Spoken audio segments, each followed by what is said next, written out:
Hello दोस्तों, आप सबका स्वागत है इस 11th ऑनलाइन लेक्चर्स में।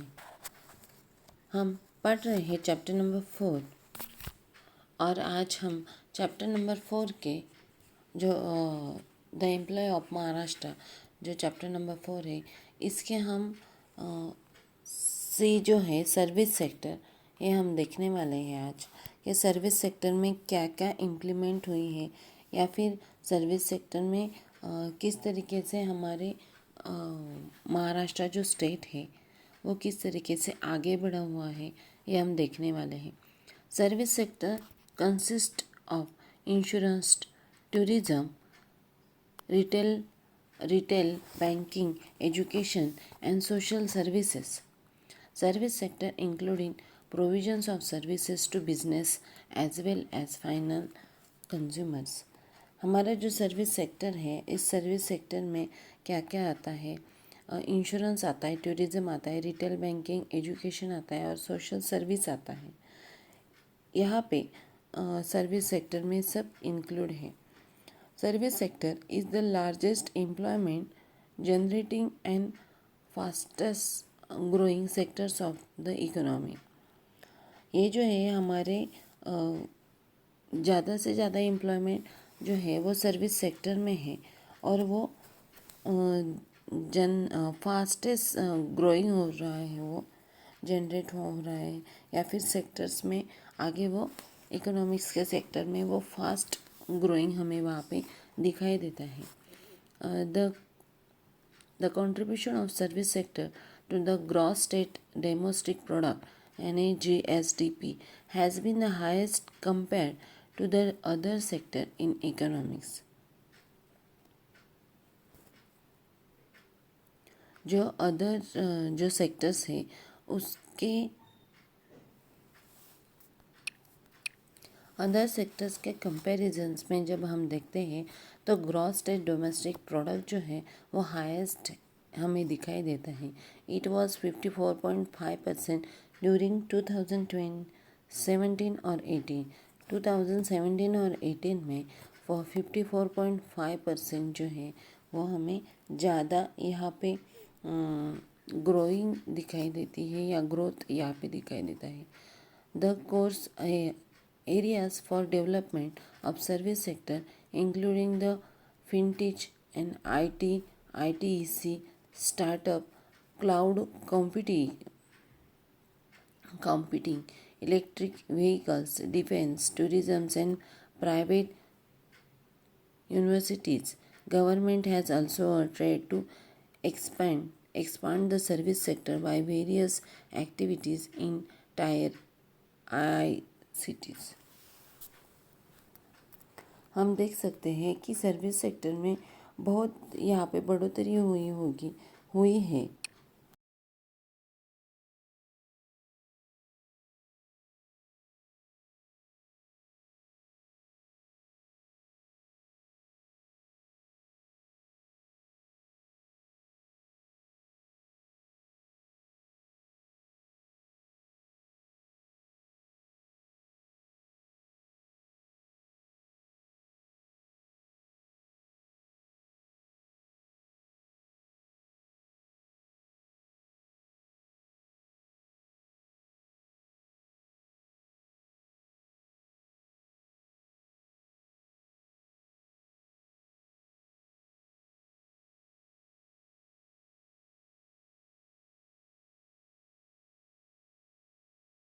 सर्विस सेक्टर में जो आगे डेवलपमेंट करने के लिए हमारे यहाँ पे ITEC या स्टार्टअप जैसे क्लाउड कंप्यूटिंग या इलेक्ट्रिक व्हीकल्स, डिफेंस, ऐसे जो हैं इनकी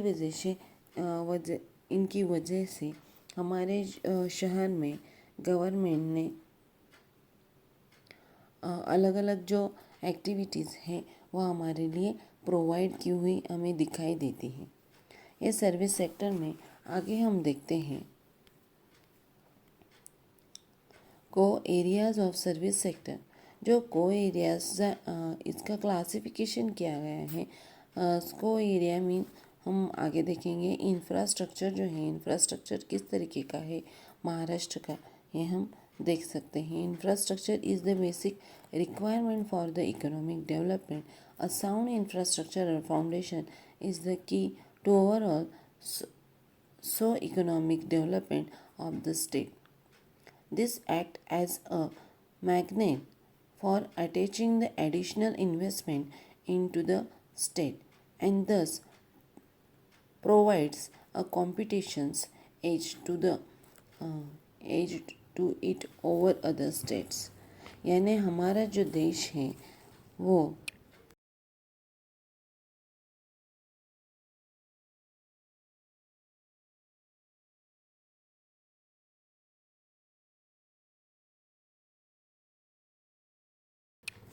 हमारे स्टेट में जो अलग अलग जो हम देखते हैं इंफ्रास्ट्रक्चर हैं, तो ओवरऑल जो सोशल इकोनॉमिक्स के लिए वो डेवलपमेंट के लिए वो स्टेट यानी स्टेट का डेवलपमेंट हम देख सकते हैं। तो अलग अलग जो इंफ्रास्ट्रक्चर में हमारी बढ़ोतरी जो दिखाई देती है, तो वो उस स्टेट की हम डेवलपमेंट बोल सकते हैं उसको। This act as a magnet as attaching the additional investment हमें इसके लिए करना पड़ता है। Adequate infrastructural facility are an absolute necessity for a rapid achievement of the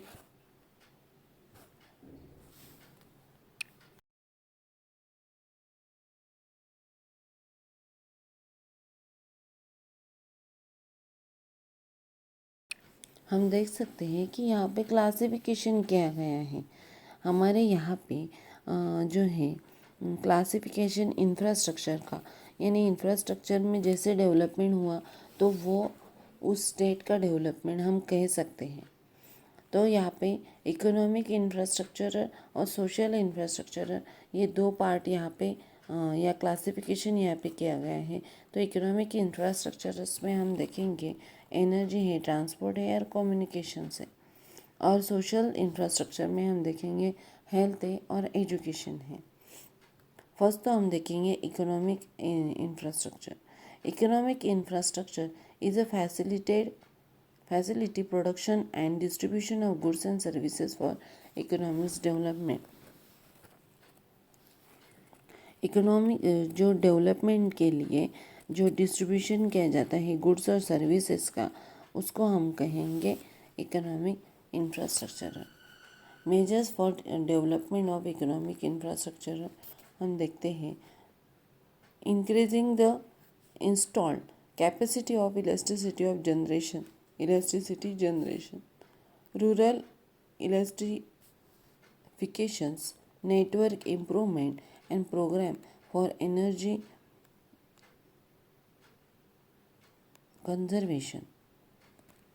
यानी फर्स्ट जो हम देखेंगे जो इलेक्ट्रिसिटी की जनरेशन में हमें कोई इंक्रीज हुआ दिखाई देता है, या फिर जो सेकंड है रूरल इलेक्ट्री फैसिलिटीज़।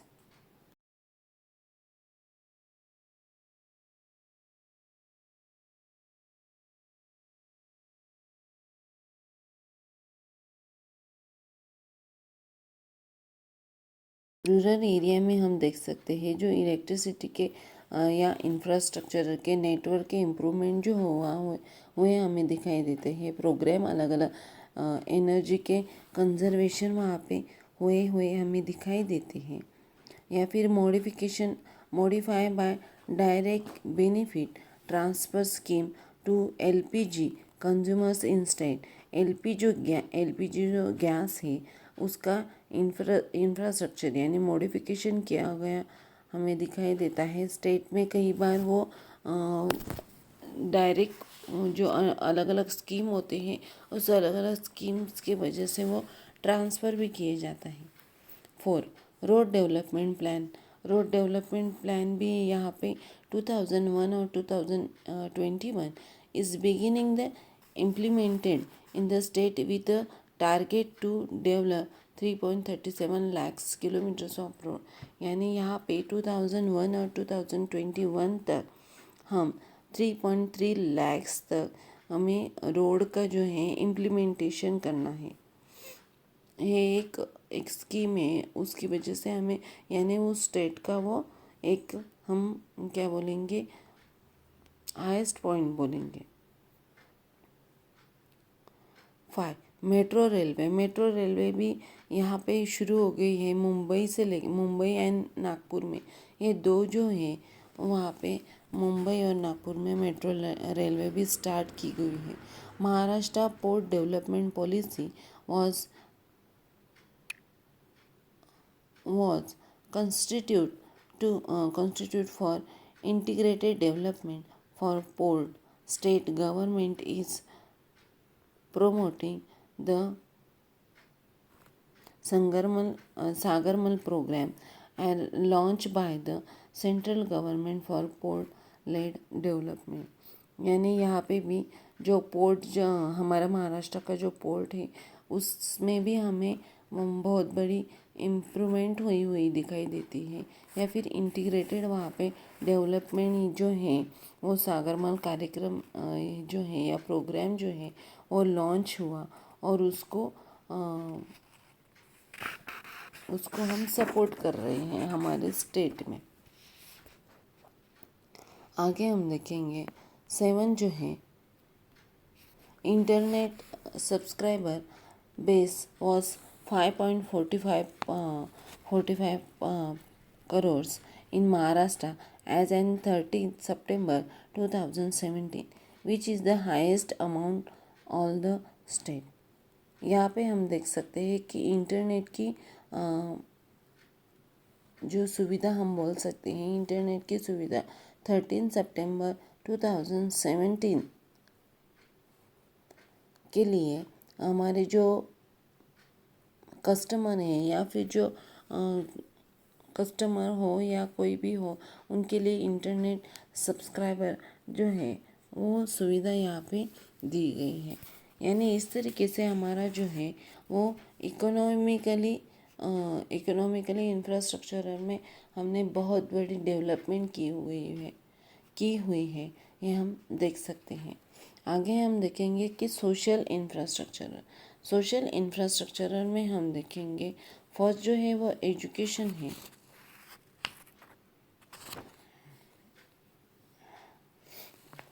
सोशल इंफ्रास्ट्रक्चर में is also one of the important components of the economic because it improve the quality of human life as well as the stimulated the economic development। It not only improve the quality but also gives the power to produce knowledge। Social infrastructure included literacy and programs, education, public health, housing during water and station। यानी यहाँ पे हम देख सकते हैं कि infrastructure social infrastructure में हमें बहुत बड़ा हमारे ह्यूमन के जो डेवलपमेंट के लिए या इम्प्रूवमेंट के लिए उनके क्वालिटी इम्प्रूवमेंट के लिए ये सोशल इंफ्रास्ट्रक्चर हमें बहुत हेल्प करता है। उसमें भी हमने बहुत डेवलपमेंट की हुई हमें दिखाई देती है। या फिर जो नॉलेज है प्रोड्यूसर्स का जो नॉलेज है या सोशल इंफ्रास्ट्रक्चर में इंक्लूडेड लिटरेसी होता है, प्रोग्राम्स होते हैं, एजुकेशन होते हैं, हेल्थ या फिर पब्लिक का हेल्थ हो या हाउसिंग ड्रिंकिंग वाटर्स हो या स्टेशनरी हो, ये सब जो है वो हमें सोशल इंफ्रास्ट्रक्चर में दिखाई देता है। अब हम major undertaken to develop a social infrastructure हम देखते हैं। फर्स्ट जो है education is consider as one of the basic human needs.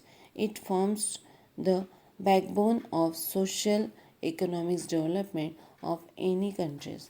यानी एनी कंट्रीज़ का जो है तो एजुकेशन जो बोलेंगे तो हम वो एक बैकबोन है सोशल इकोनॉमिक्स का।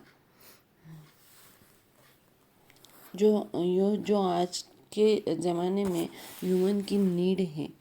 एजुकेशन हो तो आप आगे जाके कुछ भी कर सकते हैं, एजुकेशन ना हो तो आप कुछ नहीं, सादा छोटा मोटा बिजनेस कर सकते हैं। यानी education is a significant except of human resources development यानी HRD in the present scenario. India is getting the advantages of highest uh, demographic dividend due to a maximum percentage of young population in the country. यानी हमारी country में young population ज़्यादा है और उनकी ज़्यादा से ज़्यादा ज़रूरत है हमारे कंट्री को डेवलप करने के लिए। इसलिए उन्होंने एजुकेशन को प्रायोरिटी देना ये मस्ट है। The state of Maharashtra has implemented various education scheme. हमारे यहाँ पे महाराष्ट्र में अलग अलग जो है स्कीम बताए गए हैं एजुकेशन के बारे में। There are 4 levels of education our country. First जो है प्राइमरी, सेकेंडरी और थर्ड हायर सेकेंडरी और फोर्थ हायर एजुकेशन। जो प्राइमरी सेक्टर जो होते हैं वो प्राइमरी सेक्टर में क्या होता है, the state of Maharashtra has implemented the rights to education of children in age group 6 to 14 years to provide a free and compulsory education. हमारे महाराष्ट्र में क्या हुआ है, जो 6 से 14 ईयर्स के जो चाइल्ड हैं उनको कंपल्सरी किया गया है एजुकेशन लेना और उनको प्रोवाइड फ़ी जो है उनकी वो कम की गई है या फिर मुफ्त में उनको ये एजुकेशन मिलना चाहिए, ये हम देखते हैं। यहाँ पे सर्व शिक्षा अभियान जो है वो हमने डेवलप किया गया, हमें दिखाई देता है महाराष्ट्र ने। The expenditures of the state government on primary education was 19,486 crores during 2016 and 17। यानी हमारी जो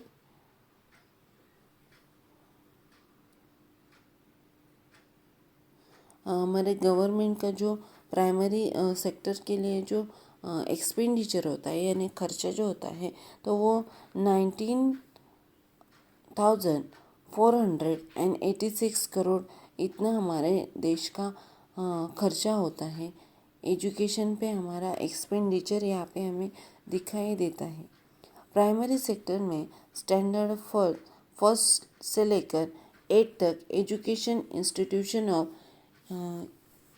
इन्वायरमेंट या इनरोलमेंट जो हम देखते हैं तो यहाँ पे ईयर दिया हुआ है, नंबर ऑफ स्कूल दिए हुए हैं, टोटल इनरोलमेंट्स इन लाख में दिए गए हैं, नंबर ऑफ टीचर्स हैं या और पीपल टीचर्स रेशो जो है वो भी यहाँ पे दिखाई देता है। 2016 और 17 में जब हम देखते हैं नंबर ऑफ स्कूल जो थी वो 1,04,971 इतने स्कूल हुए हमें दिखाई दिए। यहाँ हमने वो काउंट किए। टोटल इनरोलमेंट जो है वो इन लाख में 159.86 और नंबर ऑफ टीचर्स जो है इन लाख में 5.30 और उनका जो रेशो है 30.1। ये हमें यहाँ पे जब 2016 और 17 में जो सर्वे हुआ था उसमें हमें ये दिखाई दिया। इकोनॉमिक सर्वे ऑफ महाराष्ट्र 2017 और 18 सेकेंडरी एंड हायर एजुकेशन राष्ट्र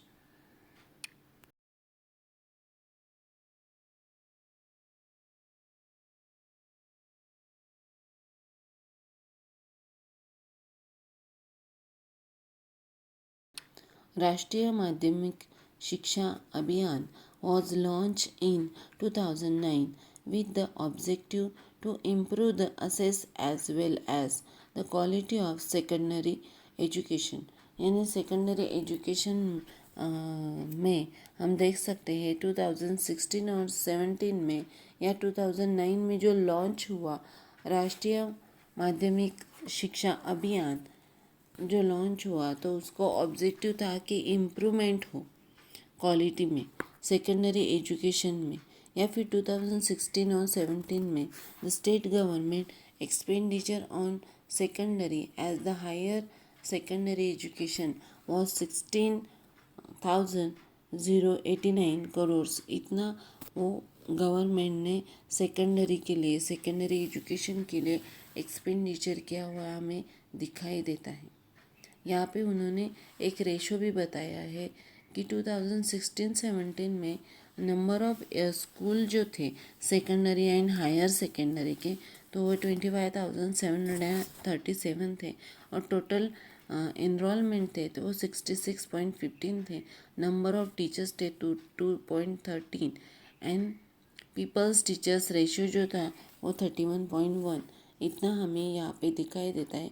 और अभी हायर एजुकेशन जब हम देखते हैं, apart from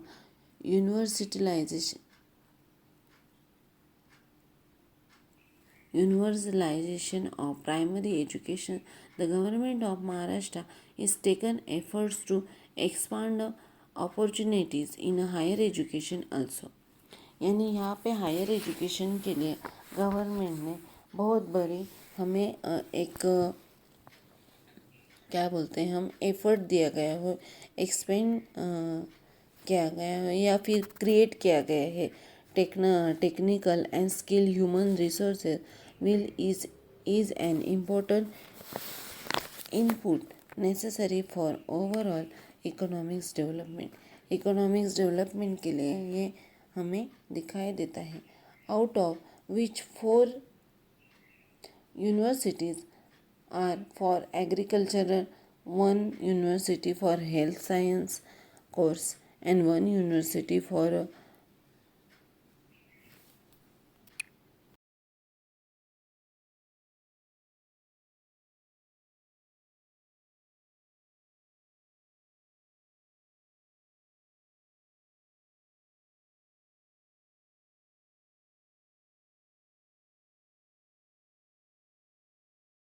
veterinary science, one for technology and 15 other universities for general courses. In addition to these, these are 21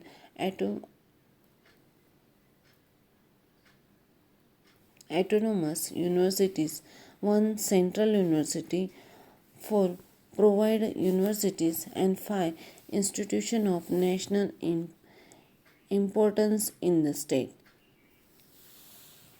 यानी यहाँ पे हम देख सकते हैं कि जो 22 जो स्टेट यूनिवर्सिटीज़ के out of which for 4 universities for the agriculture के लिए हमें 4 यूनिवर्सिटी दिखाई देती है यहाँ पे, और 15 जो है वो 15 अदर यूनिवर्सिटीज़ है। फॉर जनरल कोर्सेज के लिए 15 अदर यूनिवर्सिटी है। या in additional to this there 21 जो है वो एटोमाइज यूनिवर्सिटीज़ हैं। यानी यहाँ पे बहुत सारी हम यूनिवर्सिटीज़ यहाँ पे दिखाई देती हैं।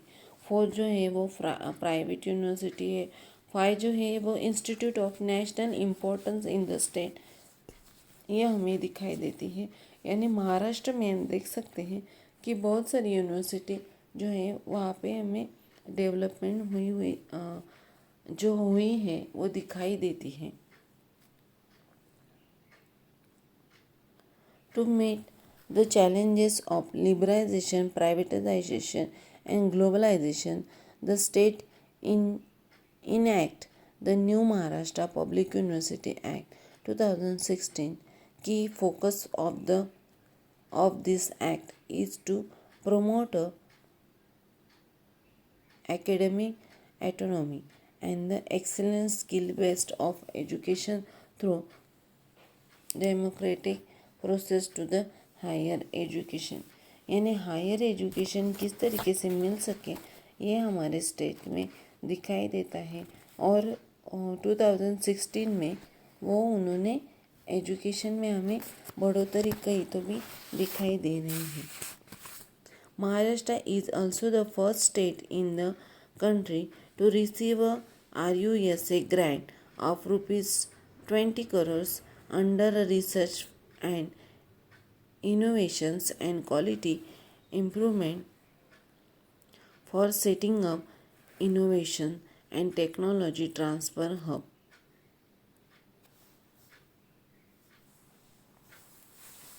जो 20 करोड़ यहाँ पे जो है RUSA जो है उसके लिए research and innovation and quality improvement for setting up the innovation technology के लिए हमने महाराष्ट्र ने 20 करोड़ जो है वो वहाँ पे लगाए हुए हमें दिखाई देते हैं, या फिर उनके लिए अनुदान जो बोलते हैं हम, तो वो वहाँ पे दिया है। 2013 में RUSA जो है यानी उसका हमें वो लॉन्च हुआ 2013 में। उसको हम कहेंगे उच्चतर शिक्षा अभियान।